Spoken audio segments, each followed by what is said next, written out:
Sebelumnya, Assalamualaikum warahmatullahi wabarakatuh.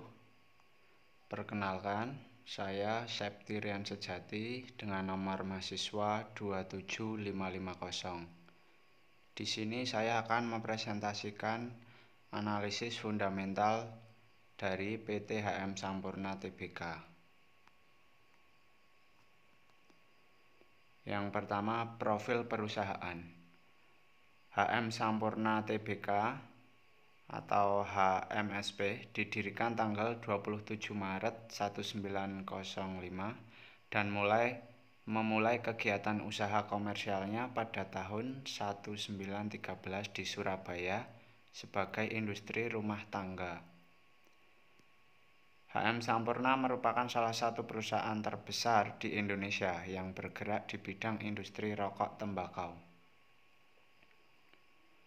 Pada tahun 2005, HM Sampoerna dibeli oleh Philip Morris International dan menjadi salah satu bagian dari perusahaan terbesar di dunia dalam bidang industri tembakau.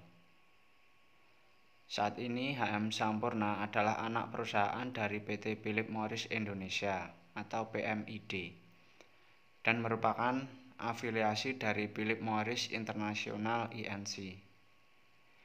Perusahaan rokok internasional terkemuka dengan merek global Marlboro.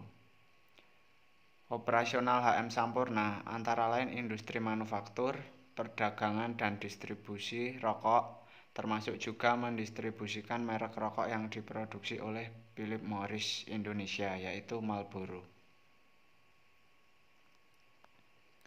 Baik, selanjutnya saya akan membandingkan data rasio perusahaan di subsektor rokok, yaitu yang pertama adalah HSMP, yaitu PT HM Sampoerna, yang kedua WIM, Wismilak Inti Makmur, yang ketiga adalah GGRM, Gudang Garam.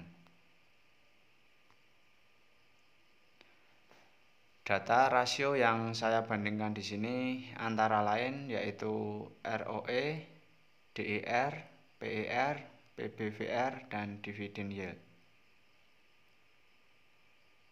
Yang pertama, untuk ROE, HSMP adalah 28,38%, GGRM 13,07%, dan WIIM 14,54%. Untuk DER, HSMP adalah 64,26%, GGRM 33,61%, WIIM 36,19%. Untuk rasio PER-nya HSMP 17,69 kali, GGRM 9,07, WIIM 10,79. Untuk PBVR-nya HSMP 5,02, GGRM 1,19, WIIM 1,57. Yang terakhir yaitu dividen yield-nya HSMP 9,18. Untuk GGRM tidak ada, WIIM 0,40%. Untuk analisis rankingnya, untuk ROE HSMP menduduki peringkat pertama karena dia mempunyai rasio yang paling besar yaitu 28,38%. Tetapi untuk DER dan PER HSMP menduduki peringkat 3 karena rasionya cukup besar. Lalu untuk PBVR dan dividen yield HSMP menduduki peringkat pertama. Dari jumlah rasio ketiga perusahaan ini, rasio yang paling kecil yaitu Gudang Garam, yang kedua HSMP, yang ketiga yaitu WIIM. Selanjutnya yaitu jajaran komisaris dan direksi PT HM Sampoerna.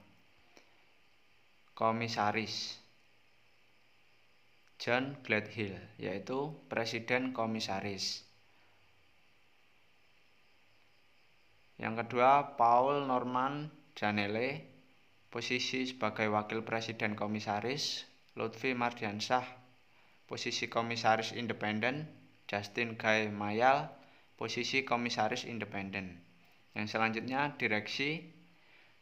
Nama Mitnaugas Traumpaitis, posisi sebagai Presiden Direktur. Yang selanjutnya, The Ivan Cahyati, Direktur. Francisca Raharja, Direktur. Yang selanjutnya, Guillaume Popiol sebagai Direktur. Charmaine Kartigasu sebagai Direktur. Elvira Lianita, posisi Direktur. Pemegang saham PT Sampurna. Saham HM Sampurna, sebagian besar sahamnya 92,50% atau 107.594.221.125 lembar dipegang oleh Philip Morris Indonesia. Lalu 7,50% atau 8.723.855.775 lembar saham dipegang oleh masyarakat. Perusahaan yang sahamnya bagus, saham mayoritas akan dipegang oleh perusahaan itu sendiri. Yang selanjutnya, penghargaan yang diterima PT HM Sampurna. PT HM Sampurna Tbk menerima penghargaan kecelakaan kerja nihil dari Kementerian Ketenagakerjaan Republik Indonesia. Museum Rekor Indonesia atau MURI juga mencatat Sampurna sebagai salah satu-satunya perusahaan di Indonesia dengan jumlah jam kerja terbanyak tanpa kecelakaan selama kurun waktu 20 tahun, yaitu periode 1999 sampai 2016, yaitu 757 juta jam. PT HM Sampurna Tbk menerima penghargaan bergengsi internasional The Asia Responsible Enterprise atau AREA Award untuk program berbasis komunitas. Sampurna dinilai berkomitmen melaksanakan program tanggung jawab sosial perusahaan melalui akses air bersih 2018.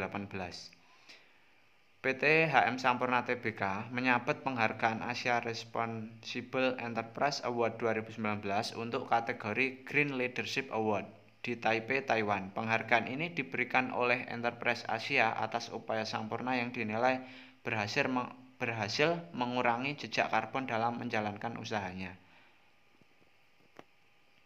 Nah, ini adalah salah satu artikel yang membahas PT HM Sampurna Tbk dianugerahi penghargaan CSR internasional. Sekian hasil analisis PT HM Sampurna. Dari sini para calon investor bisa mempertimbangkan apakah akan berinvestasi ke perusahaan HM Sampurna atau tidak. Di masa pandemi ini memang PT HM Sampurna mengalami penurunan pendapatan, tetapi saham HMSP masih menjadi saham yang baik. Terbukti di tahun ini pada saat pandemi pun perusahaan masih membagikan dividen. Sekian presentasi dari saya. Terima kasih.